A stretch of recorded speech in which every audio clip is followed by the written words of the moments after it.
Hello guys, welcome back to my channel. ఈరోజు పొంగల్ ఎలా చేసుకోవాలో చూద్దాం.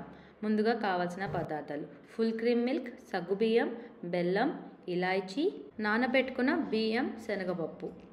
ఇప్పుడు ఒక కుక్కర్లో వాటర్ అండ్ మిల్క్ పోసుకొని మరిగించుకోవాలి. పాలు పొంగే టైంలో నానబెట్టుకున్న సగ్గుబియ్యం వేసుకోవాలి. అలాగే నానబెట్టుకున్న బియ్యం, శనగపప్పు వేసుకొని కలుపుకోవాలి. తరువాత కుక్కర్ మూత పెట్టుకొని 2 విజిల్స్ వచ్చేదాకా మీడియం ఫ్లేమ్ మీద ఉడికించుకోవాలి. బెల్లం పాకం కోసం బెల్లంలో నీళ్లు పోసుకొని కరిగించుకుందాం.